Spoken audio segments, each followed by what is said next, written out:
জয়গুরু জয়গুরু। ঠাকুর বলছেন, ভগবানের ইচ্ছা ব্যতীত পাতাটিও নড়ে না, পলকটিও পড়ে না।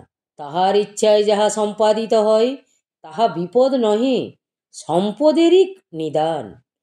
তাহা নিষ্ঠুরতা নহে, দয়ার অমৃত ধারা। মহান্ধ জীব আমরা, তাহার মঙ্গল দৃষ্টি দেখিতে পাই না। তাই তাহার কার্য বা নিজের অদৃষ্টকে মন্দ মনে করিয়া কষ্ট পায়, আনন্দময় আত্মাকে মলিন করি।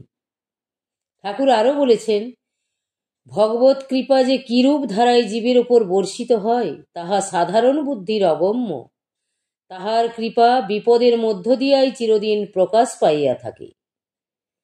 ঠাকুর আরো বলছেন, সৎলোকের বিপদ সম্পদের কারণ, কেননা বিপদে চিত্ত দরিষ্ঠ ও বলিষ্ঠ হয়। আত্মীয় স্বজন প্রভৃতি সংসারের স্বার্থপরতা হৃদয়ঙ্গম হয়, ঈশ্বর নির্ভরতা বৃদ্ধি পায়। আরো বলেছেন, জীব দোষী না হইয়াও যদি উদ্বেগ ও অশান্তি পায় তবে তাহা অনিবার্য কর্মফল বুঝিতে হইবে। যেমন সালসা সেবনে শরীরস্থ ব্যাধি ফুটিয়া বাহির হয়, গুরু কৃপা পাইয়া সৎপথাবলম্বী প্রথমত তদ্রূপ সঞ্চিত কর্মফলে বিব্রত হইয়া পড়ে। কর্ম থাকিতে জ্ঞান কখনো স্বরূপ প্রকাশ করিতে পারে না। ঠাকুর আরো বলেছেন, কেহ কাহারও ভাগ্যের জন্য দায়ী নহে, সকলেই আপন আপন কর্মফল ভোগ করে। কর্মানুযায়ী বিধাতা আত্মীয় স্বজন সহ সংযোটন করেন মাত্র। কর্মফলে যাহা আছে তাহা অবশ্য ভোগ করিতে হইবে, কেহ খণ্ডন করিতে পারিবে না। ঠাকুর আরও বলেছেন, এ জগতে কেহ কাহারও অনিষ্ট করিতে পারে না। কর্মসূত্রের সঙ্গে সংযোগ না থাকিলে সাপে বাঘেও ক্ষতি করিতে পারে না। রোগীর মৃত্যুকালে বড় বড় চিকিৎসকেও ভুল করিয়া থাকে, কাহারও মৃত্যুকে রোধ করিবার ক্ষমতা নাই। প্রকৃতি যাহাকে আরোগ্যের পথে লইয়া যায়, ঔষধ তাহাকে সাহায্য করে মাত্র, নতুবা ঔষধের জীবনদানের ক্ষমতা নাই।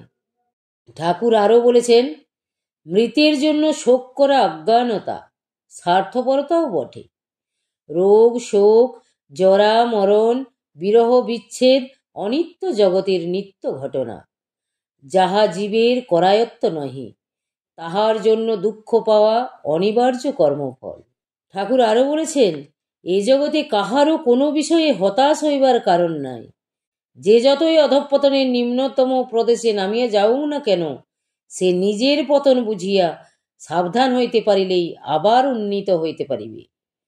নিজের ক্ষমতা না থাকিলে বা অক্ষমতা বুঝিলে প্রার্থনায় ভক্ত বা ভগবানের সাহায্য পাইবে। ঠাকুর আরও বলেছেন, সাধন ভজনে শক্তি বাড়ে বটে, কিন্তু মুক্তি লাভ করিতে হইলে ভক্তি ভিন্ন উপায় নাই। একমাত্র ভক্তি দ্বারাই সর্বার্থ সিদ্ধি হইতে পারে। জয় গুরু জয় গুরু। আমি ঠাকুরের বাণী আপনাদের পড়ে শোনালাম। যদি আপনাদের ভালো লেগে থাকে তাহলে চ্যানেলটিকে সাবস্ক্রাইব করে আমার সাথে থাকবেন। আপনারা ভালো থাকুন, সুস্থ থাকুন, ঠাকুরের কাছে এই কামনা রইল। জয় গুরু জয় গুরু জয় গুরু।